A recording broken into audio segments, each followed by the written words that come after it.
IQ का yes, compose your dream. ये current affair बहुत महत्वपूर्ण करंट अफेयर है, तो इसका वीडियो मैं लगातार आपको प्रोवाइड कराऊंगा। इसके अलावा मैंने जो है जनवरी से लेकर के और आपका जुलाई तक और आपका अगस्त तक सारा करंट अफेयर आपको वीडियो मैंने प्रोवाइड करा दिया है, ठीक है।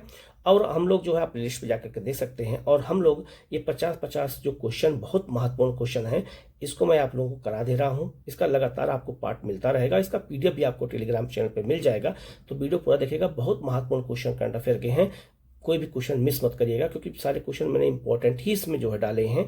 तो वीडियो पूरा देखिएगा। कहीं कोई डाउट हो तो आप कमेंट करके पूछिएगा, उसका जवाब आपको दिया जाएगा, ठीक है। हम लोग शुरू करते हैं सीधे क्वेश्चन आंसर की ओर, और आप कहीं कोई डाउट हो तो आप जरूर पूछिएगा, हम उसका जवाब आपको जरूर देंगे। और चैनल को सब्सक्राइब जरूर कर लीजिएगा, हमारे साथ जुड़े रहेंगे तो आपको इस तरह की वीडियो लगातार आपको मिलती रहेगी, ठीक है। हम लोग शुरू करते हैं सीधे क्वेश्चन आंसर की ओर। क्वेश्चन है, हाल ही में संयुक्त राष्ट्र महासभा द्वारा किस वर्ष को हिमनद संरक्षण का अंतरराष्ट्रीय वर्ष घोषित किया गया है? तो 2025 को घोषित किया गया है, याद रखिएगा। इसके अलावा 2025 को अन्य कई विषयों का वर्ष भी घोषित किया गया। जरा आप इस लिस्ट को देखिएगा। सबसे पहले अगर देखिए तो रक्षा मंत्रालय द्वारा, भारत में रक्षा मंत्रालय द्वारा सुधार कवर से सुधारक वर्ष घोषित किया गया है। इसरो द्वारा 2025 को गगनयान वर्ष घोषित किया गया है। संयुक्त राष्ट्र महासभा द्वारा अंतर्राष्ट्रीय सहकारिता वर्ष 2025 को घोषित किया गया है। संयुक्त राष्ट्र संघ द्वारा अंतर्राष्ट्रीय ग्लेशियर संरक्षण वर्ष भी घोषित किया गया, जो क्वेश्चन आपसे पूछा गया है। इसके अलावा संयुक्त राष्ट्र महासभा द्वारा अंतर्राष्ट्रीय शांति और विश्वास का वर्ष घोषित किया गया है। संयुक्त राष्ट्र महासभा द्वारा अंतर्राष्ट्रीय क्वांटम विज्ञान और प्रौद्योगिकी का वर्ष घोषित किया गया है। तो 2025 को कई विषयों का वर्ष घोषित किया गया, इसलिए आप इस क्वेश्चन को याद रखिएगा। ये क्वेश्चन आपसे एग्जाम में पूछा जा सकता है। तो इसका आंसर क्या हो जाएगा आपका? यहाँ पर बी हो जाएगा, ठीक है। नेक्स्ट क्वेश्चन आपका है, अनुसूचित जाति और अनुसूचित जनजाति के उपवर्गीकरण के संदर्भ में निम्नलिखित कथनों पर विचार कीजिए। याद रखिएगा, जो है अनुसूचित जातीय हो और चाहे अनुसूचित जनजाति हो, एससी और एसटी, उनका उपवर्ग करने का जो है निर्णय जो पहली बार कौन लिया है? तो आंध्र प्रदेश ने लिया है। तो पहला ऑप्शन है आपका है कि आंध्र प्रदेश सरकार ने उपवर्गीकरण पर राजीव रंजन मिश्रा की अध्यक्षता में 3 सदस्यीय आयोग का गठन किया है, ठीक है। ये पहला ऑप्शन हो गया, ठीक है। याद रखिएगा, ये गलत हो जाएगा। याद रखना, राजीव रंजन मिश्रा तो इसके अध्यक्ष हैं समिति के, आयोग के या समिति के, लेकिन ये 3 सदस्यीय ना हो करके ये 1 सदस्यीय है, ठीक है। तो इतने लंबे लंबे क्वेश्चन भी करंट अफेयर पूछे जाते हैं, इसलिए आप इस तरह के क्वेश्चन भी मैं कराऊंगा और स्ट्रेट फॉरवर्ड क्वेश्चन भी मैं कराऊंगा, जिससे आपके क्वेश्चन अगर गलत ना होने पाए। दूसरा आपका है, भारत में पहली बार पंजाब में उपवर्गीकरण के माध्यम से कुछ पिछड़े जाति समुदायों को आरक्षण में वरीयता दी गई थी। ये दूसरा सही हो जाएगा। तो यहाँ इसका आंसर केवल 2 सही होगा, क्योंकि पूछा गया कौन सा सही है। और आप जब भी पेपर देने जाएंगे तो सही और जो है गलत वाली चीज को जरूर देखेंगे कि क्या पूछा जा रहा है, क्योंकि क्वेश्चन आजकल क्या है नहीं दे देता है, जिससे कंफ्यूजन हो जाता है। तो यहाँ इसका आंसर क्या हो जाएगा आपका? यहाँ पर केवल 2 हो जाएगा। तो आंध्र प्रदेश ने, याद रखना, अनुसूचित जाति और अनुसूचित जनजातियों के उपवर्गीकरण के लिए समिति गठन किया है राजीव रंजन मिश्रा की अध्यक्षता में, जो 1 सदस्यीय समिति है, ना कि 3 सदस्यीय है। और याद रखना, पंजाब पहले कर चुका है। तो यहाँ इसका आंसर क्या हो जाएगा आपका? बी हो जाएगा, केवल 2 हो जाएगा, ठीक है। आगे बढ़ते हैं हम लोग। अगला क्वेश्चन है, हाल ही में लागू बक्स संशोधन अधिनियम 2025 से संबंधित निम्नलिखित कथनों पर विचार करना है, ठीक है। ये जो अधिनियम लाया गया था, इसके बारे में ये जो है पूछा गया है। पहला आपका है, इसके अनुसार किसी भी सरकारी या अनुसूचित या जनजाति क्षेत्रों की भूमि को बक्स घोषित नहीं किया जा सकता है। बिल्कुल सही हो जाएगा। तो इसका आंसर पहला ऑप्शन सही हो जाएगा। तो याद रखना, कोई भी सरकारी जमीन हो, अनुसूचित जनजाति जमीन हो, या जो है ऐसी जमीन को बक्स जो है घोषित नहीं किया जाएगा। दूसरा, बक्स संपत्तियों का सर्वेक्षण करने की जिम्मेदारी कमिश्नर की होगी, ठीक है। तो रखना, ये कमिश्नर जो है, ये कमिश्नर की नहीं होगी, ये जिला अधिकारी की होगी। कमिश्नर से प्रावधान हटा करके जिला अधिकारी को दे दिया गया है। तो दूसरा ऑप्शन गलत हो जाएगा। केंद्रीय बक्स बोर्ड में कम से कम 2 सदस्य महिलाएं होंगी, बिल्कुल सही हो जाएगा। तो याद रखना, 1 और 3 सही होगा। तो इसका आंसर क्या हो जाएगा? जो है 1 और 3 सही हो जाएगा, क्योंकि यह पूछा गया कौन सा सही है, ये क्वेश्चन पूछा गया है। अब कमिश्नर के आधार पर जिला अधिकारी को दे दिया गया है। ये बहुत महत्वपूर्ण है, ये बहुत महत्वपूर्ण क्वेश्चन, आप इसको अच्छे से याद रखिएगा। इसका आंसर क्या हो जाएगा? 1 और 3 हो जाएगा। और ये भी याद रखिएगा कि जो बक्स कानून अभी पास किया गया 2025 में, इसका नाम क्या दिया गया? इसे जो है उम्मीद नाम दिया गया है, उम्मीद, ठीक है। तो ये भी याद रखना, ये भी क्वेश्चन आपसे पूछा जा सकता है। यहाँ इसका आंसर क्या हो जाएगा आपका? 1 और 3 सही हो जाएगा, ठीक है। आगे बढ़ते हैं हम लोग। नेक्स्ट क्वेश्चन आपका है, हाल ही में भारत सरकार ने पंचायती राज मंत्रालय द्वारा जारी पहला, अब जो कि पहला है, पंचायत उन्नति सूचकांक जारी किया गया। याद रखना, पहली बार पंचायती राज मंत्रालय द्वारा पहला जो है पंचायत उन्नति सूचकांक जारी किया गया था। आपसे पूछा जाएगा कि पंचायत उन्नति सूचकांक कौन जारी किया है तो पंचायती राज मंत्रालय ने किया है। इसमें कुल 9 जो है विषयों पर समग्र और विकास, प्रदर्शन और प्रगति का आकलन किया गया है। निम्न में से कौन से विषय इसमें शामिल हैं? तो याद रखना, जो ये 9 विषय हैं, ये 9 विषयों को आपको याद रखना होगा। ठीक है, तो 9 विषय कौन कौन से हैं? तो इसमें पूछा गया इसमें कौन सा है, कौन सा नहीं है। ठीक है, पूछा गया है। तो इसमें याद रखना, जल पर पर्याप्त पंचायत, ये बिल्कुल सही है। गरीबी मुक्त और बेहतर आजीविका, ये भी होगा। स्वच्छ और हरित पंचायत आपका ये भी ऑप्शन होगा। महिला अनुकूल पंचायत, ये भी होगा। और सुशासन युक्त पंचायत, ये भी होगा। तो इसका आंसर क्या हो जाएगा? डी हो जाएगा। उपयुक्त में से सभी हो जाएगा। ये सारे विषय इसमें दिए गए हैं। तो 9 विषय कौन कौन से हैं ये भी याद रखना होगा। तो 9 विषय कौन कौन से हैं ये लिस्ट आप देख करके याद कर लीजिएगा। तो देखेंगे सबसे पहले पंचायत में गरीबी मुक्त और बेहतर आजीविका है। स्वच्छ पंचायत है। तीसरा बाल अनुकूल पंचायत है। चौथा जल पर्याप्त पंचायत है। 5वां स्वच्छ और हरित पंचायत है। 6 नंबर पर आत्मनिर्भर बुनियादी ढांचे वाली पंचायत है। 7 नंबर पर सामाजिक रूप से न्याय संगत और जो है सुरक्षित पंचायत है। और 8 नंबर पर सुशासन युक्त पंचायत और 9 नंबर पर महिला अनुकूल पंचायत। तो ये 9 विषय जोड़े गए हैं। याद रखना, ये बहुत महत्वपूर्ण है, आप इसको अच्छे से याद रखना। और इस सूचकांक में पहला स्थान गुजरात को मिला है, ये भी याद रखना। ये भी क्वेश्चन पूछा जा सकता है। गुजरात की जो है कितनी पंचायतों को, याद रखना 3-4 जो है आपका 6 पंचायतों को शामिल किया गया है। तो पहले स्थान पर याद रखना इस सूचकांक में गुजरात है। और नंबर 2 पे आपका तेलंगाना है। तेलंगाना की याद रखिएगा 270 ग्राम पंचायतों को शामिल किया गया है। तो यहाँ इसका आंसर क्या हो जाएगा? उपयुक्त में से सभी हो जाएगा, अर्थात इसका आंसर क्या हो जाएगा? आपका डी हो जाएगा। ठीक है, आगे बढ़ते हैं। इतने बड़े बड़े क्वेश्चन इसलिए दे रहा हूं कि आपकी आदत पड़नी चाहिए, पढ़ने की भी और समझने की भी, क्योंकि अगर क्वेश्चन इस तरह के आ जाए तो गलत ना हो, आप पहले से तैयार रहें। ठीक है, अगला क्वेश्चन आपका है, हाल ही में जारी इंडिया जस्टिस रिपोर्ट 2025 से संबंधित निम्नलिखित कथनों पर विचार करना है। तो इंडिया जस्टिस रिपोर्ट जारी होती है, याद रखना ये हर साल जारी होती है। ये इससे जुड़े हुए क्वेश्चन पूछे जाते हैं। याद रखना, अगर इसको देखा जाए तो इंडिया जस्टिस रिपोर्ट जो होती है इसका ये कौन जारी करता है? तो टाटा ट्रस्ट जारी करता है। ये भी याद रखना, टाटा ट्रस्ट द्वारा इसको जारी किया जाता है। याद रखना, पहला ऑप्शन क्या है?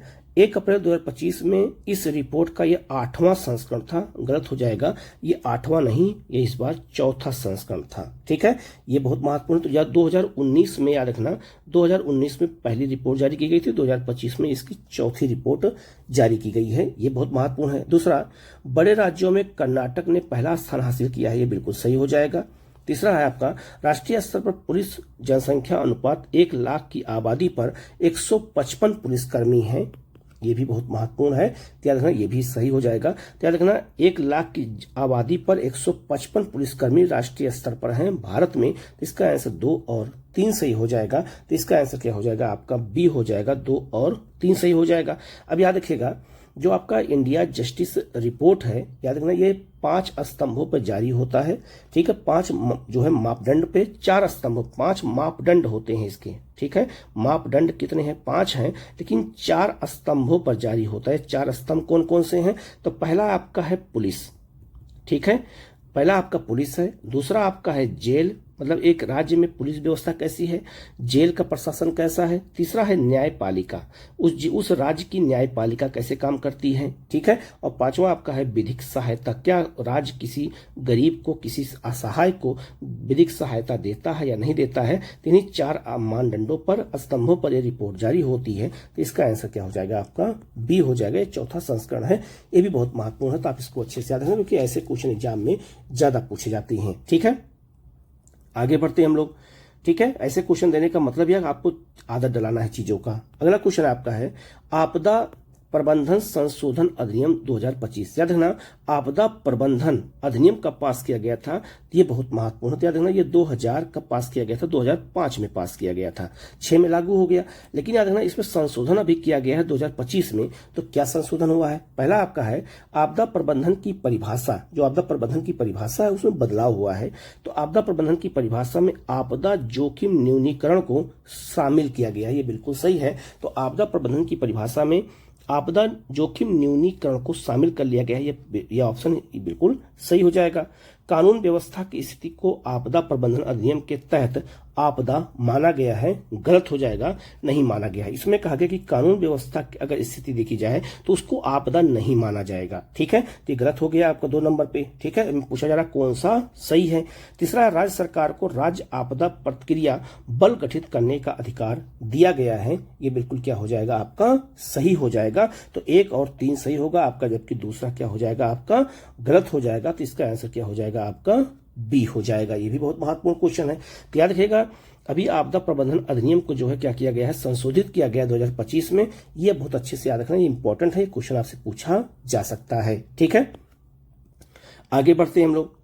अगला है आपका हाल ही में लाया गया आप्रवास और जो है विदेशियों विषयक अधिनियम 2000 जो है आपका 25 निम्नलिखित में से किन अधिनियमों को निरस्त करता है। मतलब ये हुआ कि आप्रवासन और विदेशियों विषयक अधिनियम लाया गया है। ठीक है, तो उससे पहले जो है कौन कौन से ऐसे अधिनियम थे जिनको निरस्त कर दिया गया, जिनको खारिज कर दिया गया है, ये क्वेश्चन पूछा गया। पहला आपका है पासपोर्ट अधिनियम 1920, इसको खत्म कर दिया गया है, बिल्कुल सही है। विदेशियों का पंजीकरण अधिनियम 1939, ये भी खत्म कर दिया गया है, ये भी बिल्कुल सही है। और आप्रवास वाहन दायित्व अधिनियम 2000, ये भी खत्म कर दिया गया है। तो इसका आंसर क्या हो जाएगा आपका डी हो जाएगा। तो इन 3 अधिनियम को खत्म कर दिया गया है और उसके स्थान पर नया अधिनियम कौन सा लाया गया है, तो याद रखना आप्रवासन और विदेशियों विषयक अधिनियम 2025। तो तीनों अधिनियम के जो प्रावधान थे उसको एक में कर दिया गया है। तो इसका आंसर क्या हो जाएगा आपका डी हो जाएगा। ये भी बहुत महत्वपूर्ण क्वेश्चन है, आप इसको अच्छे से याद रखना, क्योंकि ऐसे क्वेश्चन आजकल ज्यादा पूछने लगे हैं। ठीक है, आगे बढ़ते हैं हम लोग। नेक्स्ट आपका है हाल ही में जारी अंतर्राष्ट्रीय बौद्धिक संपदा सूचकांक 2025 से संबंधित निम्नलिखित कथनों पर विचार करना है। ठीक है, पहला आपका है इस सूचकांक को ग्लोबल इनोवेशन पॉलिसी सेंटर द्वारा जारी किया जाता है। तो याद रखना ये बिल्कुल सही है। ठीक है, ये बहुत इंपॉर्टेंट क्वेश्चन याद रखिएगा, ये बिल्कुल सही हो जाएगा। तो याद रखना जो अंतर्राष्ट्रीय आपदा जोखिम न्यूनीकरण है वो अमेरिकी वाणिज्य संगठन न्यू एंड जो है चैम्बर ऑफ कॉमर्स से संबंधित ग्लोबल इनोवेशन पॉलिसी सेंटर द्वारा इसको बनाया जाता है, बिल्कुल सही हो जाएगा। ठीक है, दूसरा है इस वर्ष के सूचकांक में 55 देशों में बौद्धिक अवसंरचना का मूल्यांकन किया गया है। तो याद रखना इसमें जो है कितने देश हो गए हैं, तो 55 देशों का, ये भी बिल्कुल सही हो जाएगा। इस सूची में भारत को 23वां स्थान मिला है, गलत हो जाएगा। भारत को इसमें कौन सा स्थान मिला है, 43 स्थान मिला हुआ है भारत को। तो याद रखना तीसरा गलत हो जाएगा। तो इसका आंसर क्या हो जाएगा, 1 और 2 सही हो जाएगा। तो याद रखना अंतर्राष्ट्रीय बौद्धिक संपदा सूचकांक में अमेरिका पहले नंबर पर है, ये भी याद रखिएगा। और भारत का स्थान कौन सा है, 43 है। ये भी बहुत महत्वपूर्ण क्वेश्चन है, आप इसको अच्छे से याद रखेंगे। ठीक है, आगे बढ़ते हैं हम लोग। ठीक है, अगला क्वेश्चन आपका है प्रौद्योगिकी और नवाचार रिपोर्ट 2025 से संबंधित निम्नलिखित कथनों और पर विचार करें। ठीक है, तो याद रखना प्रौद्योगिकी और नवाचार रिपोर्ट जारी की गई है, उसके बारे में है। पहला आपका है आपका यह दर्शाता है कि मात्र 100 कंपनियां अनुसंधान और विकास में विश्व के 40% निजी निवेश में हिस्सा रखती हैं। तो बिल्कुल क्या हो जाएगा आपका सही हो जाएगा।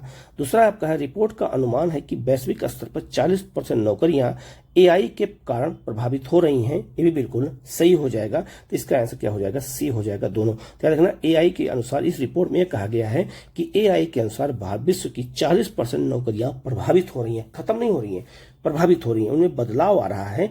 ये बहुत महत्वपूर्ण है, तो आप इसको अच्छे से याद रखना। और ये याद रखना ये रिपोर्ट जारी कौन करता है, तो संयुक्त राष्ट्र व्यापार और विकास सम्मेलन जो द्वारा इस रिपोर्ट को जारी किया गया है। तो इसका आंसर क्या हो जाएगा आपका सी हो जाएगा। ठीक है, तो ये भी बहुत महत्वपूर्ण क्वेश्चन है। ठीक है, और क्वेश्चन मैंने इसलिए हिंदी और इंग्लिश दोनों में दिया है कि आप जो प्रॉब्लम ना होने पाएंगे। फिर भी किसी क्वेश्चन में प्रॉब्लम होती है तो आप जो है कमेंट करके पूछ सकते हैं, उसका जवाब हम आपको जरूर देंगे। ठीक है, अगला क्वेश्चन बहुत महत्वपूर्ण है। वैश्विक आतंकवाद सूचकांक 2025 के अनुसार आतंकवाद से प्रभावित देशों को उनकी रैंकिंग के अनुसार घटते क्रम में व्यवस्थित करना है। मतलब यह हुआ कि अंतर्राष्ट्रीय आतंकवाद सूचकांक में जो सबसे अधिक प्रभावित आतंकवादी जो है देश कौन है, प्रभाविता के मामले में अगर देखा जाए तो याद रखना इसमें कौन कौन देश पूछा गया है। तो इसमें नंबर 1 पे कौन होगा, याद रखना सबसे ज्यादा है आपका बुर्किना फासो। तो बुर्किना फासो 3 नंबर पे हो गया।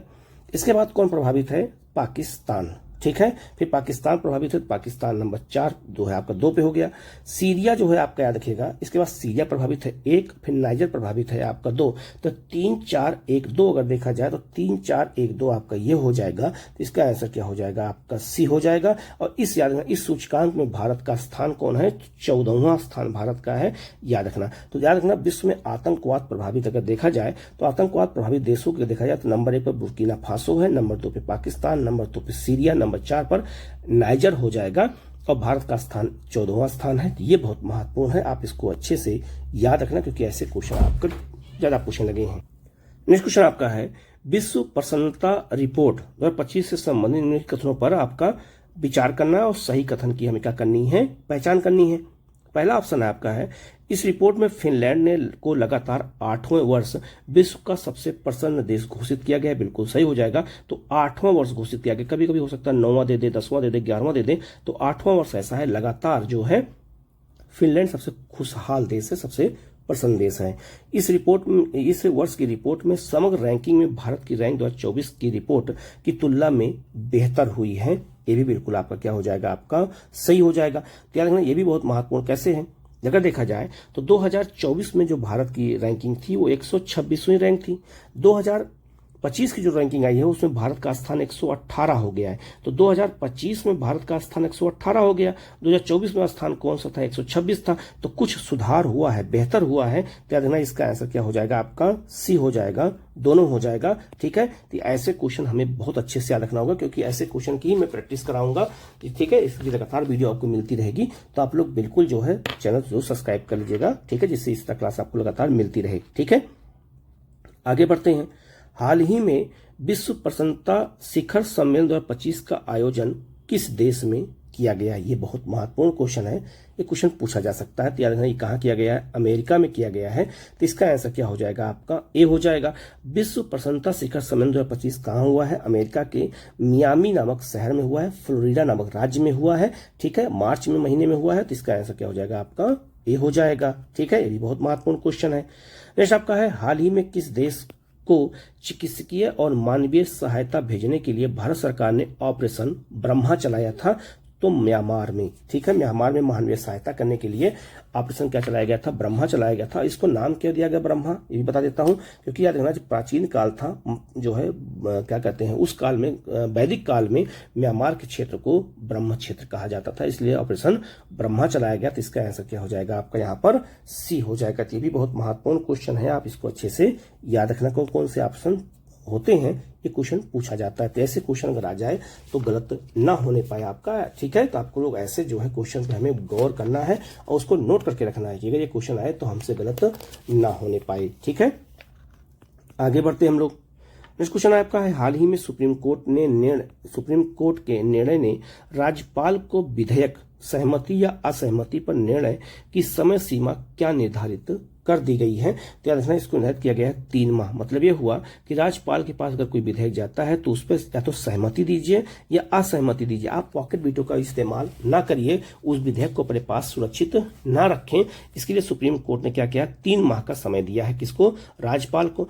इस जब निर्णय दिया सुप्रीम कोर्ट ने तो भारत के राष्ट्रपति द्रौपदी मुर्मू ने सुप्रीम कोर्ट पर टिप्पणी किया था कि विधायिका के कार्य में न्यायपालिका का हस्तक्षेप इतना अच्छा नहीं है। तो चूंकि राष्ट्रपति ने टिप्पणी किया था इस निर्णय को लेकर के, तो क्वेश्चन आपसे पूछा जा सकता है। तो 3 माह का समय दिया राज्यपाल को किसने, या ये भी पूछा जा सकता है ये किस राज्य के विवाद में दिया गया, तो तमिलनाडु में दिया गया। तमिलनाडु का विवाद था, उसी में निर्णय दिया गया है। तो आप इसको अच्छे से याद रखना क्योंकि ऐसे क्वेश्चन आपसे एग्जाम में पूछे जाएंगे कि निर्णय किसके राज्य के संदर्भ में दिया गया था। तो हमें याद रखना होगा वो कौन सा राज्य था, तो वो राज्य है आपका तमिलनाडु के संदर्भ में दिया गया है।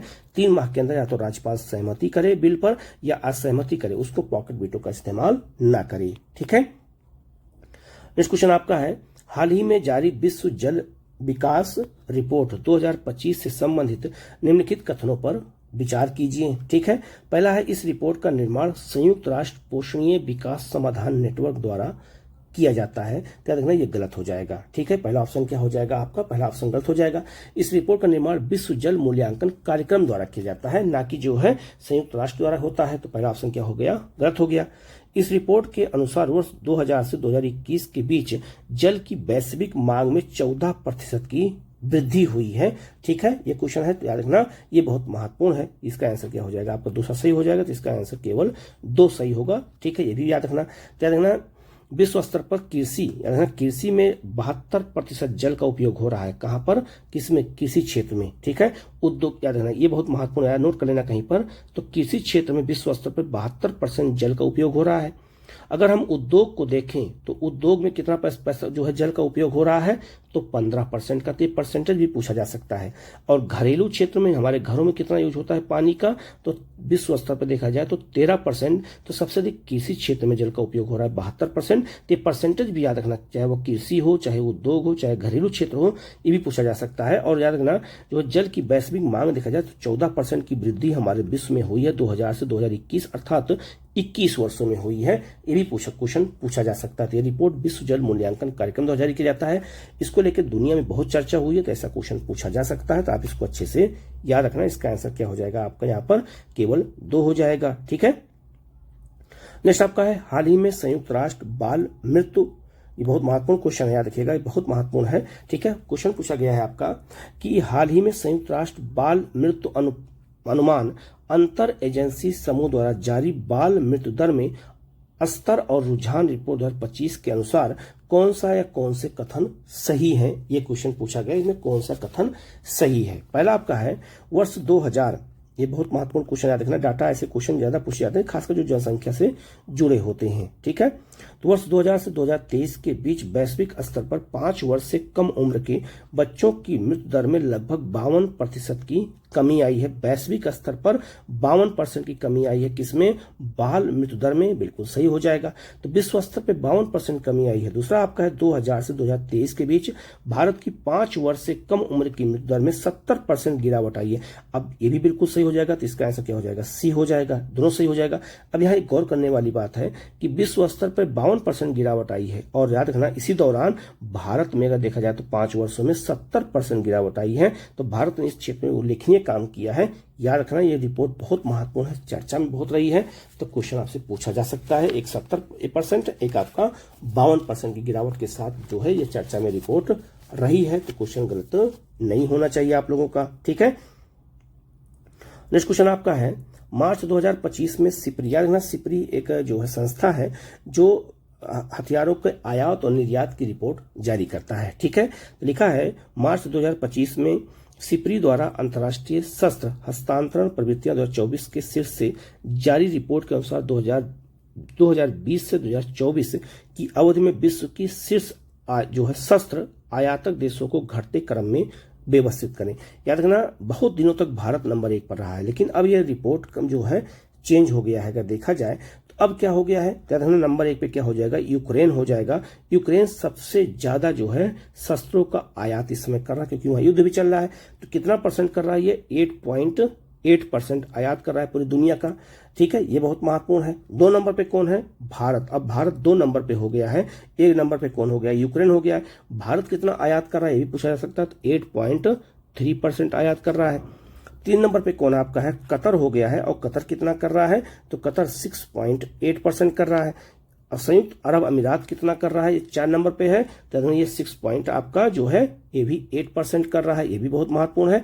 और याद रखना पाकिस्तान कितना कर रहा है, तो 4.6% कर रहा है। अब इनको अगर हम क्रम से सजाते हैं तो आंसर क्या निकलेगा, तो अगर क्रम से इसको हम सजाते हैं तो याद रखिएगा इसका आंसर क्या हो जाएगा, आपका डी हो जाएगा। तो नंबर 1 पर 3 है, फिर आपका 2 है, फिर आपका 1 है, और फिर आपका जो है 4 है। तो याद रखना यूक्रेन नंबर 1 पर है, भारत नंबर 2 पर है, कतर नंबर 3 पर है, और सऊदी अरब नंबर 4 पर है। युद्ध किस किस मामले में, तो विश्व के शीर्ष शस्त्र आयातक देशों में। तो ये बहुत महत्वपूर्ण क्वेश्चन है, आप इसको अच्छे से याद रखिएगा। ठीक है, नेक्स्ट क्वेश्चन आपका है हाल ही में जारी आर्थिक स्वतंत्रता सूचकांक 2025 में किस देश को विश्व की सबसे स्वतंत्र अर्थव्यवस्था घोषित किया गया है, तो सिंगापुर को घोषित किया गया है। तो इसका स्थान क्या हो जाएगा, आपका सी हो जाएगा। ये पहले नंबर पर है। और भारत इस सूची में किस नंबर पर है, तो 128वां स्थान भारत का है। ठीक है, ये बहुत महत्वपूर्ण है। 176 देशों में भारत का स्थान 128वां है स्वतंत्र अर्थव्यवस्था के मामले में। और नंबर 1 पे कौन है?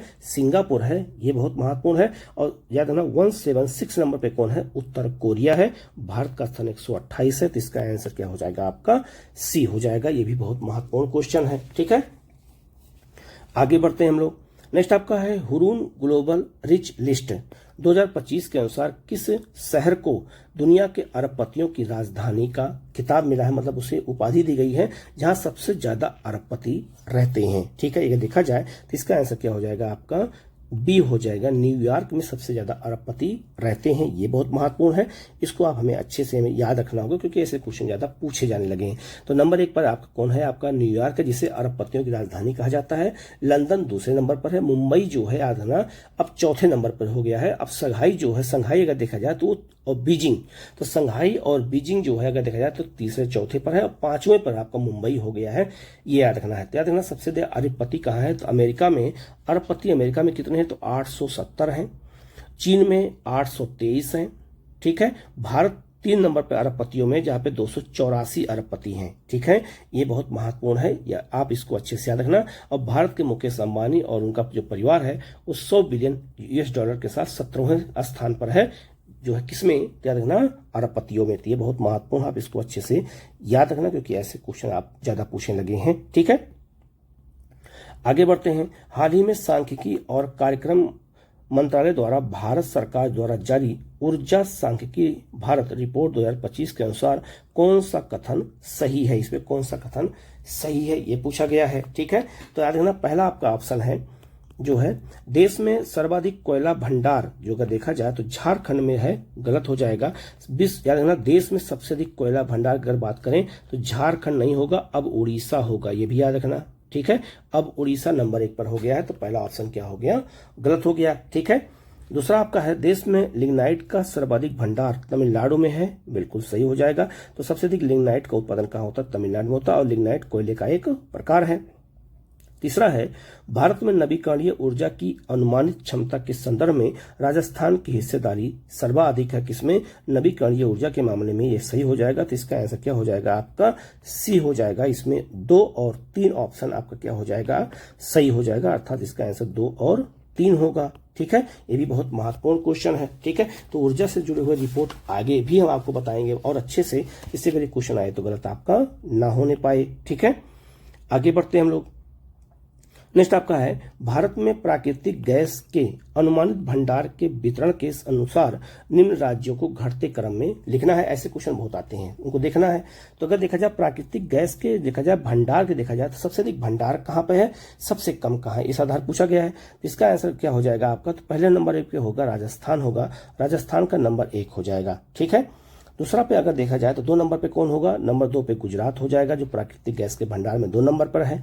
3 नंबर की हम बात करते हैं तो 3 नंबर पे हो जाएगा कौन सा? पश्चिम बंगाल हो जाएगा, जो आपका 3 नंबर पे होगा। ठीक है, और आपका त्रिपुरा क्या हो जाएगा? नंबर 4 पर हो जाएगा। तो इसका जो आंसर क्या हो जाएगा? आपका सी हो जाएगा। तो याद रखना अगर घटते क्रम में देखा जाए तो इसका आंसर सी हो जाएगा। राजस्थान नंबर 1 पर, गुजरात नंबर 2 पर, पश्चिम बंगाल नंबर 3 पर और त्रिपुरा नंबर 4 पर हो जाएगा। तो इसका क्रम यह है, घटते क्रम पूछा गया तो इसका आंसर क्या हो जाएगा? आपका सी हो जाएगा। तो नई रिपोर्ट आई है तो ये क्वेश्चन आपसे पूछा जाएगा। ठीक है, नेक्स्ट क्वेश्चन आपका है हाल ही में भारतीय रिजर्व बैंक के द्वारा जारी भारत के धन प्रेषण सर्वेक्षण रिपोर्ट के अनुसार कौन सा कथन सही है? मतलब यह हुआ कि भारत में जो पैसा आता है धन प्रेषण के रूप में, उसके बारे में रिपोर्ट कौन देता है? RBI देता है, ये भी हमें याद रखना है। पूछा रहा है इसमें कौन सा सही होगा? पहला है वित्त वर्ष 2023-24 में भारत के लिए सर्वाधिक आवक प्रेषण संयुक्त अरब अमीरात रहा है, गलत हो जाएगा। सबसे अधिक पैसा हमें अमेरिका से आया है, ना कि संयुक्त अरब अमीरात से आया है। मतलब भारत में सबसे अधिक पैसा विदेशों से कहां से आया है? अमेरिका से आया है। तो पहला ऑप्शन क्या हो जाएगा? गलत हो जाएगा। दूसरा, महाराष्ट्र भारत में सर्वाधिक प्रवासी धन प्रेषण प्राप्त करने में शीर्ष स्थान पर है, बिल्कुल सही हो जाएगा। तो इसका आंसर क्या हो जाएगा? केवल 2 सही होगा। सबसे अधिक पैसा अमेरिका से आया है और 2 नंबर पर संयुक्त अरब अमीरात है। तो सबसे अधिक पैसा अगर देखा जाए तो महाराष्ट्र में आया है। महाराष्ट्र के बाद नंबर 2 पे कौन है? आपका केरल है, और नंबर 3 पर कौन है? आपका जो है तमिलनाडु है, जहां सबसे ज्यादा पैसा आया है पूरी दुनिया में, दुनिया से आया है। ठीक है, और नंबर 1 पे कौन है? अमेरिका है। नंबर 2 पे संयुक्त अरब अमीरात है। ये भी बहुत महत्वपूर्ण है, आप इसको भी अच्छे से याद रखना। और जो है भारत इस मामले में दुनिया में नंबर 1 पर है, जहां विदेशों से सबसे अधिक पैसा आता है। ठीक है, तो यहाँ इसका आंसर क्या हो जाएगा आपका? यहाँ पर केवल 2 हो जाएगा। नेक्स्ट क्वेश्चन आपका है, भारत में एमएसएमई वर्गीकरण हेतु संशोधित मानदंड के अनुसार सूक्ष्म उद्यम घोषित किए जाने के लिए निवेश और कारोबार के लिए कितने करोड़ रुपए की समय सीमा रख दी गई है? ये बहुत महत्वपूर्ण क्वेश्चन इसलिए है, याद रखना एमएसएमई जो आपका 3 उद्योग होता है, एक होता है आपका सूक्ष्म उद्योग होता है, ठीक है, एक कौन होता है? लघु उद्योग होता है, और एक होता है मध्यम उद्योग होता है। ठीक है, एक होता है आपका मध्यम उद्योग। तो तीनों की परिभाषा को चेंज किया गया है अभी हाल में। ठीक है, तो कैसे किया गया है याद रखना, इसका आंसर क्या हो जाएगा? 2 हो जाएगा, तो 2.5 भी हो जाएगा। 2.5 करोड़ और 10 करोड़ किया गया है। क्या किया गया है? तो यार निवेश कितना कर सकते हैं? तो 2.5 करोड़ कर सकते हैं। किसमें? जो है ये किसकी बात हो रही है? ये केवल सूक्ष्म उद्योग की बात हो रही है, लेकिन यहाँ 3 उद्योग है, सूक्ष्म, लघु और मध्यम। तो सूक्ष्म के लिए समय सीमा जो निवेश है वो 2.5 करोड़ कर दिया गया है और कारोबार 10 करोड़ का कर दिया गया है। ठीक है, तो याद रखना ये केवल सूक्ष्म की परिभाषा के बारे में पूछा गया है क्वेश्चन, लेकिन याद रखिएगा सूक्ष्म, मध्यम और जो है आपका लघु और मध्यम सबको चेंज कर दिया गया है। जरा आप इस लिस्ट को देख करके याद कर लीजिएगा, तो आप देख सकते हैं सूक्ष्म जो है निवेश 2.5 करोड़ कर सकते हैं, कारोबार 10 करोड़ कर सकते हैं। अब लघु उद्योग अगर देखा जाए तो वो निवेश 25 करोड़ करेंगे और कारोबार 100 करोड़ का कर सकते हैं। और मध्यम जो उद्यम है वो निवेश जो है 125 करोड़ का करेंगे और कारोबार 500 करोड़ का कर सकते हैं। तो ये परिभाषा चेंज कर दी गई है। 99% क्वेश्चन एग्जाम में पूछा जा सकता है, इसको आप अच्छे से याद रखना, क्योंकि ऐसे क्वेश्चन अब पूछने लगे हैं। तो आप इसको गलत बिल्कुल मत करिएगा, क्योंकि ऐसे क्वेश्चन जब खासकर इकोनॉमिक्स में जब परिभाषाएं वैसा चेंज होती हैं तो ज्यादा पूछा जाता है। तो आप इसको अच्छे से याद रखिएगा। ठीक है, नेक्स्ट क्वेश्चन बहुत महत्वपूर्ण है। अभी यूपी पीसीएस का आरोप पेपर हुआ था, उसमें आया भी था ये क्वेश्चन, और ये आएगा, क्योंकि याद रखिएगा कि जो ये राजकोषीय स्वास्थ्य सूचकांक है, इसको हम वित्तीय स्वास्थ्य सूचकांक भी कहते हैं। और याद रखना ये पहली बार जारी हो रहा है, ये बहुत महत्वपूर्ण है। ठीक है, 2025 में पहली बार जारी हो रहा है, इसलिए क्वेश्चन पूछा जाएगा। पहला ऑप्शन क्या है? यह सूचकांक नीति आयोग द्वारा जारी किया जाता है, ये बिल्कुल सही हो जाएगा। याद रखना ये रिपोर्ट कौन जारी किया है? नीति आयोग ये सूचकांक जारी किया है। दूसरा, इस सूचकांक में भारत के 18 प्रमुख राज्यों को का डाटा शामिल किया गया है, ये भी बिल्कुल सही हो जाएगा। तो इसका आंसर क्या हो जाएगा? आपका सी हो जाएगा। याद रखना जो आपका राजकोषीय स्वास्थ्य सूचकांक है, इसमें 4 कैटेगरी बनाई गई है राज्यों को। तो जरा आप इस मैप पे देख करके याद कर लीजिएगा। यहाँ पे देखो मैं दे दिया हूँ। सबसे पहले आपका अचीवर, अचीवर में 5 राज्य हैं। नंबर 1 पर उड़ीसा है, नंबर 2 पे याद रखिएगा, ये भी बहुत महत्वपूर्ण है कि राजकोषीय स्वास्थ्य सूचकांक में नंबर 1 पर कौन है? तो उड़ीसा नंबर 1 पर है, छत्तीसगढ़ नंबर 2 पर, गोवा 3 पर, झारखंड 4 और गुजरात आपका 5 पर है। फ्रंट रनर में उत्तर प्रदेश है, और उसके अलावा 5 राज्य इसमें भी हैं, महाराष्ट्र, उत्तर प्रदेश, तेलंगाना, मध्य प्रदेश, आपका कर्नाटक हो गया। इंपॉर्टेंट क्या है इसमें कि उत्तर प्रदेश को 45.9 अंक दिया गया है इसमें, और बिहार किस में है? ये आपसे क्वेश्चन बीपीएससी में पूछा जाएगा। परफॉर्मर्स में आप कौन है? बिहार है। तो बिहार पूछा जाएगा किस कैटेगरी में आता है? तो परफॉर्मर में है। और रैंक क्या है बिहार की? तो 13वीं रैंक है बिहार की, ये भी याद रखना। और अंक कितना है? तो बिहार का जो है 27.8% अंक है, ये याद रखना। और आपका जो है जो चौथा कैटेगरी है वो आपका है, उसमें जो है 4 राज्य हैं, उसमें सबसे लास्ट स्थान पर कौन है? पंजाब है। तो उसको याद रखना, जो 4 कैटेगरी उसमें एक आपका अचीवर है, एक फ्रंट रनर है, एक आपका परफॉर्मर है और एक आपका एस्पिरेशनल है। तो ये बहुत महत्वपूर्ण है। तो सबसे लास्ट स्थान पर पंजाब है, सबसे पहले स्थान पर उड़ीसा है। इसके अलावा आप ये भी याद रखिएगा, ये लिस्ट में मैं दे रहा हूँ, आप याद रखिएगा कि नीति आयोग कौन कौन सी रिपोर्ट जारी करता है, आपसे क्वेश्चन पूछा जा सकता है। तो सतत विकास लक्ष्य इंडिया इंडेक्स जारी करता है, स्कूल शिक्षा गुणवत्ता सूचकांक जारी करता है, वित्तीय राजकोषीय स्वास्थ्य जो है स्वास्थ्य सूचकांक जारी करता है, जो अभी जारी किया गया है। स्वास्थ्य सूचकांक अलग जारी होता है, जल प्रबंधन सूचकांक अलग जारी होता है, ये भी याद रखिएगा। इसके अलावा निर्यात तत्परता सूचकांक, नवाचार सूचकांक, बहुआयामी गरीबी सूचकांक भारत के संदर्भ में, निर्यात तैयारी सूचकांक, पूर्वोत्तर जिला सतत विकास लक्ष्य सूचकांक, जो है विकास निगरानी और मूल्यांकन कार्यालय रिपोर्ट, आकांक्षी जिला कार्यक्रम, आकांक्षी ब्लॉक कार्यक्रम जो है रिपोर्ट जारी करता है, ट्रेड वॉच त्रैमासिक रिपोर्ट जारी होता है, ऑटोमेटिक उद्योग रिपोर्ट जारी करता है, और जो है इसके अलावा जो है राज्य विज्ञान और प्रौद्योगिकी परिषद की मजबूत करने वाले रोड मैप जारी की रिपोर्ट जारी करता है कौन? नीति आयोग। तो ये बहुत महत्वपूर्ण, आप इसको अच्छे से याद रखना। ये क्वेश्चन पूछा जाएगा बिहार के संदर्भ में। तो बिहार का रैंक कितनी है? तो 13वीं रैंक है, अंक कितना है? 27.8 है, ये बहुत महत्वपूर्ण है। पहले स्थान पर उड़ीसा और अंतिम स्थान पर पंजाब है। ठीक है, नेक्स्ट क्वेश्चन आपका है, हाल ही में आयोजित अफ्रीका भारत बहुराष्ट्रीय समुद्री अभ्यास 2025 से संबंधित निम्नलिखित कथनों पर विचार करना है। याद रखना ये अभी हाल में अफ्रीका और भारत का एक बहुआयामी क्या हुआ है, तो याद रखना एक समुद्री अभ्यास हुआ है। अब चूंकि ये पहला हुआ है ये और खतरनाक है, क्योंकि पहला हुआ है पूछा जा सकता है। पहला ऑप्शन इसका क्या है, पहला ऑप्शन है आपका जो है इसका उद्घाटन तंजानिया के दार अस सलाम बंदरगाह से हुआ है, बिल्कुल सही है। तो तंजानिया कहाँ है, अफ्रीका का देश है, वहीं के बंदरगाह पे आपका दार अस सलाम नामक बंदरगाह से इसका उद्घाटन किया गया है। कुल 10 देशों की नौसेनाओं ने इसमें भाग लिया है, ये बिल्कुल सही हो जाएगा। तो इसका आंसर क्या हो जाएगा आपका, सी हो जाएगा। तो भारत और अफ्रीका की जो है ये बहुराष्ट्रीय, मतलब इसमें 10 देश हैं जिन्होंने मिलकर के जो है इस अभ्यास को किया। चूंकि ये पहला है तो पूछा जा सकता है, आप इसको अच्छे से जरूर याद रखना, क्योंकि ऐसे क्वेश्चन एग्जाम में ज्यादा पूछे जाते हैं। ठीक है, इस क्वेश्चन आपका है, हाल ही में आर्यभट्ट उपग्रह प्रक्षेपण के 50 वर्ष पूरे हो गए हैं, इससे संबंधित निम्नलिखित कथनों पर कौन सा सही है। पहला आपका है, उपग्रह को 19 जून 1975 को सोवियत रॉकेट से प्रक्षेपित किया गया था, गलत हो जाएगा। ये 19 जून नहीं है, ये 19 अप्रैल को किया गया था।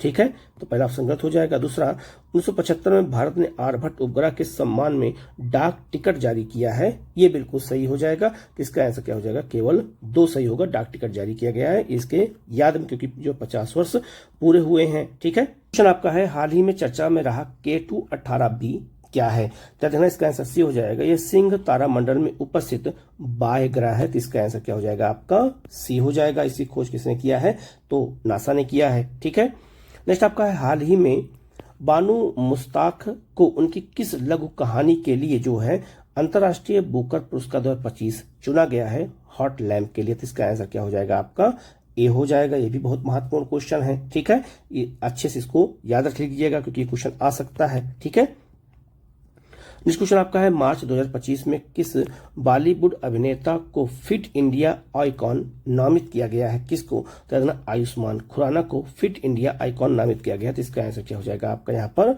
बी हो जाएगा। ठीक है, नेक्स्ट क्वेश्चन आपका है, हाल ही में किस भारतीय राज्य में जो है तिघराना और आपका मिताथल नामक 2 हड़प्पा स्थलों को जो है स्थल घोषित किया गया, मतलब 2 स्थल खोजे गए हैं। तो ये हरियाणा में खोजा गया है, हरियाणा के भिवानी में। तो इसका आंसर क्या हो जाएगा, ये बहुत महत्वपूर्ण है। तो इसका आंसर क्या हो जाएगा आपका, यहाँ पर बी हो जाएगा। ठीक है, नेक्स्ट क्वेश्चन आपका है, निम्नलिखित कथनों पर विचार करना है और सही कथन की हमें क्या करनी है, इसमें पहचान करनी है, इसमें कौन सा कथन सही है। ठीक है, पहला ऑप्शन है आपका, हाल ही में मॉरिशस अंतर्राष्ट्रीय सौर गठबंधन के साथ कंट्री पार्टनरशिप फ्रेमवर्क में हस्ताक्षर करने वाला पहला अफ्रीकी देश बन गया है, बिल्कुल सही है। तो अंतर्राष्ट्रीय सौर गठबंधन का मुख्यालय गुरुग्राम में है, भारत में है, और भारत फ्रांस के सहयोग से 2015 में ये बनाया गया था। ठीक है, तो इसमें याद रखना ये बहुत महत्वपूर्ण है। तो partnership framework, country partnership framework में जो है मॉरिशस चौथा देश शामिल हुआ है पूरी दुनिया का, और अफ्रीका का पहला देश है। ये भी याद रखना, ये भी क्वेश्चन आपसे पूछा जा सकता है। ठीक है, ये बहुत महत्वपूर्ण क्वेश्चन है। ठीक है, अच्छा 3 देश और कौन कौन से हैं, तो बांग्लादेश, भूटान और क्यूबा पहले ही जो है कंट्री पार्टनरशिप फ्रेमवर्क में शामिल हो चुका है, और मॉरिशस चौथा देश है। तो आपका ये सही हो जाएगा। ठीक है, बहुत महत्वपूर्ण है। दूसरा आपका है, साथ ही मॉरिशस अंतर्राष्ट्रीय सौर गठबंधन के साथ कंट्री पार्टनरशिप फ्रेमवर्क में हस्ताक्षर करने वाला वैश्विक स्तर पर दूसरा देश है। नहीं, दूसरा देश नहीं है, ये चौथा देश है। अभी मैंने आपको बताया, तो 3 देश बांग्लादेश, भूटान और आपका क्यूबा पहले ही इसमें शामिल हो चुके हैं, चौथा आपका मॉरिशस शामिल हुआ है। तो इसका आंसर क्या हो जाएगा, केवल 1 सही होगा, अर्थात केवल 1 सही हो जाएगा। ठीक है, ये भी बहुत महत्वपूर्ण क्वेश्चन है, बहुत चर्चा में रहा है, तो क्वेश्चन पूछा जा सकता है। नेक्स्ट क्वेश्चन आपका, निम्नलिखित में से कौन सा कथन सही है, सही कथन में उत्तर का हमें चयन करना है। ठीक है, पहला आपका है, बांग्लादेश आर्टेमिस समझौते में शामिल होने वाला विश्व का 54वां देश हो गया है, बिल्कुल सही है। तो आर्टेमिस जो मिशन है, याद रखना, ये समझौता है, ये किसका है, ये समझौता है अमेरिका का। ठीक है, नासा का समझौता है। बांग्लादेश आर्टेमिस समझौते में शामिल होने वाला पहला दक्षिण एशियाई देश है, गलत हो जाएगा, पहला नहीं है, दूसरा दक्षिण एशियाई देश है, पहला भारत है, इसमें भारत शामिल हो चुका है। इसका आंसर केवल 1 सही होगा, दूसरा आपका गलत हो जाएगा। तो नासा के आर्टेमिस मिशन समझौते में शामिल होने वाला बांग्लादेश 54वां देश है, साथ ही यह भारत के बाद इस समझौते में शामिल होने वाला ये दक्षिण एशिया का दूसरा देश है। और आर्टेमिस समझौता क्या है, तो बाह्य अंतरिक्ष संधि, अंतर्राष्ट्रीय अंतरिक्ष कानून की नींव रखी गई है, मतलब एक तरह से एक जो अंतरिक्ष में आने जाने के लिए जो कोई कानून नहीं बना था, तो उस कानून को आर्टेमिस कानून कहते हैं, याद रखना ये बहुत महत्वपूर्ण है। इसमें 54वां देश कौन बन गया है? बांग्लादेश बन गया। तो इसका आंसर केवल एक हो जाएगा। नेक्स्ट क्वेश्चन आपका है, हाल ही में कौन सा देश अंतर्राष्ट्रीय अपराध न्यायालय से अलग होने की घोषणा करने वाला पहला यूरोपीय देश बन गया है? अंतर्राष्ट्रीय अपराध न्यायालय कहाँ है? द हेग में है। तो यहां से अलग होने का निर्णय कौन लिया है? हंगरी ने लिया है। तो इसका आंसर क्या ए हो जाएगा। क्यों लिया है भी याद रखिएगा। तो जो इजराइल के प्रधानमंत्री है, जो आपका बेंजामिन नेतन्याहू, उनके खिलाफ अंतर्राष्ट्रीय गिरफ्तारी वारंट जारी किया गया था। तो हंगरी इससे नाराज होकर के क्या किया, ये आपका जो अंतर्राष्ट्रीय अपराध न्यायालय से अलग होने निर्णय ले लिया है। तो इनके ऊपर केस क्यों हुआ था इजराइल के प्रधानमंत्री के ऊपर, नेतन्याहू के ऊपर? क्योंकि उन्होंने गाजा पर हमला कर दिया था। तो ये उनको मानवाधिकार उल्लंघन का अपराध मान करके उनके खिलाफ गिरफ्तारी वारंट जारी कर दिया गया। इसीलिए क्वेश्चन पूछा गया। तो ये भी पूछा जा सकता है कि किस देश ने उस जो है उनको उनके ऊपर मतलब कि गिरफ्तार वारंट जारी होने के खिलाफ देश अलग हो गया, किससे? अंतर्राष्ट्रीय अपराध न्यायालय से। तो हंगरी अलग हुआ है। तो इसका बहुत महत्वपूर्ण है। तो इसका आंसर क्या हो जाएगा आपका? ए हो जाएगा। ठीक है। नेक्स्ट आपका है, हाल ही में किस कारण से पेरू की राजधानी लीमा में 30 दिन का आपातकाल घोषित किया गया था? तो हिंसा बढ़ने के कारण 30 दिन का आपातकाल घोषित किया गया था। यह भी बहुत महत्वपूर्ण है। तो इसका आंसर क्या हो जाएगा आपका? बी हो जाएगा। ठीक है। इसको अच्छे से याद रखना, क्योंकि ऐसे क्वेश्चन एग्जाम में ज्यादा पूछने लगे हैं। ठीक है, कि किस देश में आपातकाल लागू हुआ, तो क्यों लागू हुआ था, कैसे लागू हुआ था, तो ऐसे क्वेश्चन एग्जाम में ज्यादा पूछे जाते हैं। ठीक है।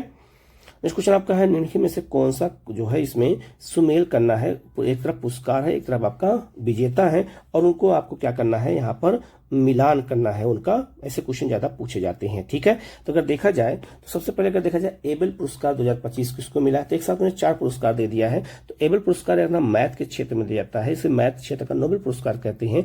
तो किसको दिया गया है? ये दिया गया है मसाकी काशीवारा को दिया गया है। ठीक है। दूसरा प्रिंजल आर्किटेक्चर पुरस्कार दिया गया है, किसको? ये पुरस्कार दिया गया है, याद रखना, ये पुरस्कार दिया गया है जो आपका लिउ जियाकुन को दिया गया है। जो स्टॉकहोम वाटर प्राइज 2025 पुरस्कार किसको दिया गया है? तो ये दिया गया है गुटर जो है ब्लासेल को दिया गया है। और पर्यावरण के लिए टाइलर पुरस्कार किसको दिया गया है? तो देखना, ये दिया गया है जो आपका सेट्रा डियाज को दिया गया है। ये बहुत महत्वपूर्ण है, याद रखना। ये टाइलर पुरस्कार पूछा जाता है किसके लिए दिया जाता है? तो ये पर्यावरण के लिए दिया जाता है। ये भी याद रखिएगा, ये भी क्वेश्चन बहुत महत्वपूर्ण है। तो यहाँ इसका आंसर क्या हो जाएगा आपका? यहाँ पर बी हो जाएगा। ठीक है। यहाँ से इसका आंसर क्या हो जाएगा आपका? बी हो जाएगा। नेक्स्ट क्वेश्चन आपका है, हाल ही में किस फिल्म को 25वें अंतर्राष्ट्रीय भारतीय फिल्म अकादमी पुरस्कार में सर्वश्रेष्ठ फिल्म का पुरस्कार दिया गया है? तो किस फिल्म को दिया गया है? याद रखना, जो है लापता लेडीज को दिया गया है। तो इसका आंसर क्या हो जाएगा आपका? यहाँ पर बी हो जाएगा। ठीक है। नेक्स्ट आपका है 97वां, ये भी याद रखना, कौन सा पुरस्कार? 97, 98, 99 कौन सा? तो 97वां ऑस्कर पुरस्कार 2025 से संबंधित कौन सा युग्म सही सुमेलित है? ये क्वेश्चन पूछा गया है। तो लिखा है सर्वश्रेष्ठ फिल्म। याद रखना, ऑस्कर पुरस्कार सबसे बड़ा पुरस्कार होता है फिल्म के क्षेत्र में पूरी दुनिया का। तो सर्वश्रेष्ठ फिल्म जो है अनोरा को दिया गया है, बिल्कुल सही है। सबश्रेष्ठ अभिनेता जो है कौन है? तो एडियन जो है ब्रॉडी को दिया गया, ये भी बिल्कुल सही है। सबसे निर्देशक सीन बेकर है, ये भी बिल्कुल सही हो जाएगा। तो इसका आंसर क्या हो जाएगा आपका? डी हो जाएगा। तो अनोरा याद रखना, ये बहुत महत्वपूर्ण है, क्वेश्चन आएगा, पूछा भी गया कई बार। तो ऐसे क्वेश्चन ज्यादा पूछे जाते हैं। ठीक है। नेक्स्ट क्वेश्चन आपका है, वाइब्रेट विलेज प्रोग्राम 2, याद रखना, वाइब्रेट विलेज प्रोग्राम 1 शुरू किया गया था, वाइब्रेट विलेज प्रोग्राम 2 शुरू किया गया है, उसे संबंधित कथन पर विचार करना है। पहला आपका है, वाइब्रेट विलेज प्रोग्राम 2 100% केंद्रीय प्रायोजित योजना है, ये बिल्कुल सही हो जाएगा।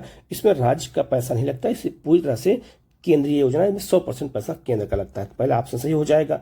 दूसरा आपका है, यह योजना अंतर्राष्ट्रीय भूमि सीमाओं के साथ स्थित राजनीतिक गांवों के विकास पर केंद्रित है, बिल्कुल सही हो जाएगा। तो इसका आंसर क्या हो जाएगा आपका? सी हो जाएगा। तो वाइब्रेट विलेज जो प्रोग्राम है, याद रखना, ये भारत की जो सीमाओं पे गांव हैं उनके विकास के लिए किया गया, क्योंकि वहां तक संसाधन नहीं पहुंच पाते हैं। तो सीमा पे जितने भी गांव हैं उनके विकास के लिए जो है, याद रखना, इस प्रोग्राम को शुरू किया गया। केंद्र सरकार का ये पूरा पैसा इसमें लगता है। तो इसका आंसर क्या हो जाएगा आपका? सी हो जाएगा। ठीक है। और ये 17 राज्यों में शुरू किया गया है, ये भी याद रखिएगा। नेक्स्ट आपका है, निम्नलिखित में से कौन सही सुमेलित नहीं है? कौन सा सही सुमेलित इसमें नहीं, ये पूछा गया है। ठीक है। पहला आपका है जो है डस्ट लिंक 2025 भारत और उज्बेकिस्तान के बीच संयुक्त सैन्य अभ्यास है, बिल्कुल सही है। टाइगर जो है क्या कहते हैं ट्रॉफ 2025 भारत और अमेरिका के बीच द्विपक्षीय त्रिसैन्य मानवीय सहायता अभ्यास है, बिल्कुल सही है। इंद्र 2025 भारत और रूस के बीच सैन्य अभ्यास है, बिल्कुल सही है। जो है वरुण 2025 भारत इंडोनेशिया, गलत हो जाएगा, ये भारत इंडोनेशिया नहीं, ये भारत और फ्रांस के साथ होता है, याद रखना कौन सा वरुण होता है, तो इसका आंसर डी हो जाएगा जो सही नहीं है। ठीक है, तो भारत फ्रांस के साथ होता है ना कि भारत इंडोनेशिया के साथ होता है। तो ये बहुत महत्वपूर्ण क्वेश्चन है, इसको आप अच्छे से याद रखिएगा। ठीक है, नेक्स्ट क्वेश्चन आपका है, हाल ही में नई दिल्ली में आयोजित वैश्विक प्रौद्योगिकी शिखर सम्मेलन 2025 का मुख्य विषय क्या है। पहला क्वेश्चन तो आपसे यही पूछा जाएगा कि वैश्विक प्रौद्योगिकी शिखर सम्मेलन कहाँ हुआ है, नई दिल्ली में हुआ है। ठीक है, तो याद रखना इसका विषय क्या है। आजकल विषय और थीम बहुत पूछते हैं, संभावना, इसका विषय क्या है, संभावना है, तो इसका आंसर क्या हो जाएगा आपका, ए हो जाएगा। ठीक है, नेक्स्ट क्वेश्चन आपका, निम्न में से कौन सा कथन सुमेलित नहीं है, कौन सा सही सुमेलित नहीं है। पहला आपका जो है अगर देखा जाए तो 6वां बिम्स्टेक शिखर सम्मेलन बैंकॉक में हुआ है, बिल्कुल सही है। 10वां ब्रिक्स नीति योजना संवाद जो है ब्रासीलिया में हुआ है, ये भी सही है। सागर माथा संवाद 2025 काठमांडू में हुआ है, ये भी बिल्कुल सही है। सागर माथा एवरेस्ट को कहते हैं, माउंट एवरेस्ट को कहते हैं। ठीक है, नेपाल में उसको सागर माथा कहते हैं, तो यह काठमांडू में बिल्कुल सही हो जाएगा। गेम डेवलपर्स कॉन्फ्रेंस जो है 2025 जिनेवा में नहीं हुआ है, ये अमेरिका के सैन फ्रांसिस्को में हुआ है, तो इसका आंसर क्या हो जाएगा आपका, डी है जो सही नहीं है। ये अमेरिका के सैन फ्रांसिस्को में हुआ है, ना कि जिनेवा में हुआ है। ठीक है, जिसका आंसर डी हो जाएगा।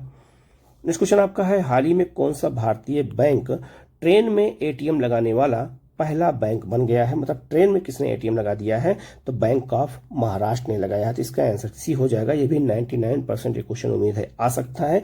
तो महाराष्ट्र में पंचवटी एक्सप्रेस में, ये भी पूछा जा सकता है किस एक्सप्रेस में लगाया गया है, तो पंचवटी एक्सप्रेस की एसी कोच में देश का पहला एटीएम स्थापित किया गया है। ये ट्रेन कहाँ से कहाँ चलती है, तो ये मुंबई से नासिक के बीच ये ट्रेन चलती है, याद रखना। और याद रखना इसमें भारतीय रेलवे और बैंक ऑफ महाराष्ट्र ने मिलकर लगाया है। ठीक है, और पंचवटी एक्सप्रेस नाम है उसका, ये भी याद रखना। तो इसका आंसर क्या हो जाएगा आपका, सी हो जाएगा। तो आपका क्या कहते हैं, बैंक पूछा जा सकता है और कहाँ से कहाँ चलती है, और ट्रेन का नाम पंचवटी एक्सप्रेस है, ये भी पूछा जा सकता है। तो इसका आंसर याद रखिएगा, बहुत महत्वपूर्ण सी है। ठीक है, नेक्स्ट क्वेश्चन आपका बहुत महत्वपूर्ण है, निम्न में से कौन सा सुमेलित जो है इनमें कौन सा सही सुमेलित है, ये पूछा गया है। पहला आपका विश्व जल दिवस 2025, इसका जो थीम क्या था, ग्लेशियर संरक्षण, ये बिल्कुल सही है। तो जल बचाना है, तो ग्लेशियर अगर संरक्षण नहीं करेंगे तो हम जल नहीं बचा पाएंगे। तो राष्ट्रीय जो है विश्व जल दिवस 2025 का जो है क्या है, तो याद रखना ये किस तारीख को मनाया जाता है, तो ये 22 मार्च को मनाया जाता है। ठीक है, तो इसका विषय क्या है, ग्लेशियर संरक्षण है, ये आपका बिल्कुल सही हो जाएगा। ठीक है, ये बहुत महत्वपूर्ण क्वेश्चन है, याद रखिएगा। दूसरा आपका अंतर्राष्ट्रीय वन दिवस 2025 जो है, याद रखना ये कब मनाया जाता है, तो याद रखना ये 21 मार्च को मनाया जाता है। इसका विषय था वन और भोजन, ये भी बिल्कुल सही हो जाएगा। तीसरा है अंतर्राष्ट्रीय उपभोक्ता अधिकार दिवस जो है 2025, अस्थायी जीवन शैली के लिए एक उचित बदलाव, ये भी बिल्कुल सही हो जाएगा। और ये कब मनाया जाता है, तो ये 15 मार्च को मनाया जाता है। ठीक है, चौथा आपका अंतर्राष्ट्रीय महिला दिवस, ये 8 मार्च को मनाया जाता है, लेकिन इसका थीम जो है तकनीकी युग में ये नहीं था, तो इसका आंसर 4 नहीं होगा। तो इसका आंसर क्या हो जाएगा, सी हो जाएगा, 1, 2 और 3 हो जाएगा।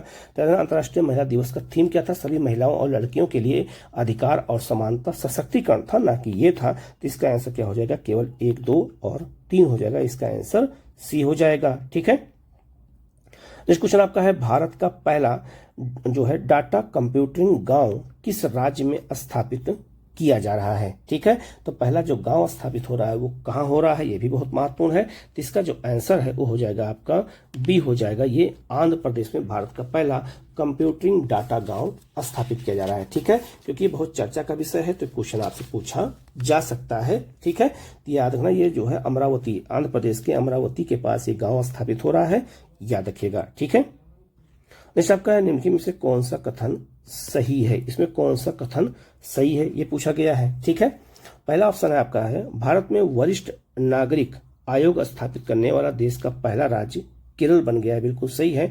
तो केरल ने बुजुर्गों के लिए वरिष्ठ नागरिक आयोग बनाया है। दूसरा आपका है, विश्व का पहला 3D प्रिंटेड ट्रेन चेन्नई में स्थापित की गई है, गलत हो जाएगा, ये चेन्नई में नहीं किया गया है, ये जापान में किया गया है। ठीक है, जापान में पहली जो है 3D जो प्रिंटेड ट्रेन चालू की गई है, मतलब स्टेशन बनाया गया, ना कि जो है चेन्नई में, तो दूसरा गलत हो जाएगा। तो इसका आंसर केवल एक सही होगा। ठीक है, ये भी याद रखना, ये बहुत महत्वपूर्ण क्वेश्चन, बहुत चर्चा में रहा है। ठीक है, नेक्स्ट आपका है मियामी ओपन 2025 में पुरुष एकल प्रतिस्पर्धा में जैकब मैनसिक विजेता रहे। उन्होंने किस देश के खिलाड़ी को पराजित किया था? तो उन्होंने सर्बिया को पराजित किया था, सर्बिया के खिलाड़ी को पराजित किया था। ठीक है, ये बहुत। नेक्स्ट क्वेश्चन आपका है निम्नलिखित में से कौन सा कथन सही है? पहला आपका है 1931 की जनगणना के बाद से भारत में नियमित जनगणना में जाति डेटा शामिल नहीं किया गया था। बिल्कुल सही है। तो जाति आधारित आपकी जनगणना कराने का निर्णय सरकार ने लिया है। तो 1931 के बाद कभी जनगणना जाति नहीं हुई है। तो इसका आंसर सही हो जाएगा। दूसरा क्या है? केंद्र सरकार ने आगामी जनगणना 2027 में जातियों की गणना कराने का ऐतिहासिक निर्णय लिया है। बिल्कुल सही हो जाएगा। तो इसका आंसर क्या हो जाएगा? आपका सी हो जाएगा। तो 2027 में जनगणना कराई जाएगी, याद रखिएगा, 2011 के बाद। और याद रखना ये जो है इस बार जो है इसमें जातियों की जनगणना भी कराई जाएगी, ये भी याद रखना। तो इसका आंसर क्या हो जाएगा? आपका यहाँ पर सी हो जाएगा। ये भी बहुत महत्वपूर्ण क्वेश्चन है। ठीक है, नेक्स्ट क्वेश्चन आपका है हाल ही में केंद्र सरकार ने किस राज्य में सेमीकंडक्टर इकाइयां स्थापित करने की स्वीकृति प्रदान की है? ठीक है, तो याद रखना ये उत्तर प्रदेश के नोएडा में स्थापित किया जाएगा, असम में स्थापित किया जाएगा और गुजरात में स्थापित किया जाएगा। ये याद रखना, ये बहुत महत्वपूर्ण क्वेश्चन है। तो याद रखना कहाँ कहाँ पे सेमीकंडक्टर इकाई स्थापित हो रही है? तो टोटल 6 हो रही है। कहाँ कहाँ पे हो रही है? तो ये भारत का मैप के माध्यम से मैंने दे दिया है। तो इसकी 4 यूनिट गुजरात में स्थापित हो रही है, सारण में 3 यूनिट, एक आपका धुलेरा में हो रही है, एक आपका जो है असम में हो रहा है और एक आपका जो है नोएडा में स्थापित किया जा रहा है। ये बहुत महत्वपूर्ण, तो भारत के मैप के अनुसार मैंने बता दिया है। तो आप इसको अच्छे से याद रखना है, ऐसे क्वेश्चन एग्जाम में आपसे पूछे जाएंगे। ठीक है, नेक्स्ट क्वेश्चन आपका है पात्रता आयु से संबंधित कौन सा कथन सही है? याद रखना ये 3 जो योजनाएं हैं ये 2015 में शुरू हुई थी, 2025 में इसको 10 वर्ष पूरे हो रहे हैं। तो 3 योजनाओं के 10 वर्ष पूरे हो रहे हैं। तो इनके से जुड़े हुए क्वेश्चन पूछे जा सकते हैं। जैसे पहला आपका है कि जो इनकी किस एज के लोगों को लाभ होता है। जैसे पहला प्रधानमंत्री जीवन ज्योति बीमा योजना, ये 18 से 50 वर्ष के लिए बिल्कुल सही है। प्रधानमंत्री सुरक्षा बीमा योजना 18 से 70 वर्ष के लिए बिल्कुल सही है। अटल पेंशन योजना 18 से 40 वर्ष के लिए बिल्कुल सही हो जाएगा। तो इसका आंसर क्या हो जाएगा? आपका डी हो जाएगा। और इन तीनों योजनाओं को मिला करके ये नाम क्या दिया गया है? जन स्वास्थ्य योजना नाम दिया गया है। ये भी याद रखना, ये भी क्वेश्चन आपसे पूछा जा सकता है। या जन स्वास्थ्य कह सकते हैं, इसको हम जन सुरक्षा योजना भी कहते हैं। ये भी याद रखना, पूछा जाएगा कि जन सुरक्षा योजना में कितनी योजनाएं शामिल हैं? तो 3 योजनाएं शामिल है। कौन कौन सी? प्रधानमंत्री जीवन ज्योति बीमा योजना, प्रधानमंत्री सुरक्षा बीमा योजना, अटल पेंशन योजना। ठीक है, तो याद रखना इसका आंसर क्या हो जाएगा? आपका डी हो जाएगा। ठीक है, नेक्स्ट क्वेश्चन आपका है हाल ही में प्रथम, चूंकि प्रथम पूछा जा सकता है, प्रथम विश्व श्रव्य दृश्य मतलब यहाँ क्या हो जाएगा? जो है ऑडियो वर्चुअल एंड जो है आपका जो है वर्चुअल जो देखने वाला है वर्चुअल रूप से और ऑडियो रूप से, जो आपका श्रव्य और दृश्य मनोरंजन शिखर सम्मेलन 2025 का आयोजन कहाँ किया गया है? अब चूंकि पहला है तो 99% क्वेश्चन पूछा जाएगा, ये मुंबई में हुआ है। तो इसका आंसर क्या हो जाएगा? आपका यहाँ पर बी हो जाएगा। तो ये बहुत महत्वपूर्ण क्वेश्चन, आप इसको बहुत अच्छे से याद रखना। ये क्वेश्चन पूछा जा सकता है। इसको शॉर्ट फॉर्म में क्या कहते हैं? बेब्स कहते हैं। ये भी याद रखना। आपको ये भी पूछा जा सकता है कि बेब्स शिखर सम्मेलन कहाँ हुआ है, किसके लिए? तो याद रखना मुंबई में हुआ। किसके लिए हुआ? तो जो आपका जो है श्रव्य दृश्य और मनोरंजन के लिए हुआ है। और जो है ऑडियो वर्चुअल जो है आपका जो है इंटरटेनमेंट समिति, एक तरह से कह सकते हैं, बेब्स कहते हैं। ये मुंबई में हुआ, चूंकि पहला वह पूछा जा सकता है। तो इसका आंसर क्या हो जाएगा? आपका यहाँ पर बी हो जाएगा। तो याद रखना ये करंट अफेयर का पहला पार्ट है। मैंने इसमें जो है 50 क्वेश्चन आपको दे दिया है। ये बहुत महत्वपूर्ण क्वेश्चन है, आप इनको अच्छे से कीजिएगा। कहीं कोई डाउट हो तो आप कमेंट करके पूछेगा, उसका जवाब आपको दिया जाएगा। Okay, thank you.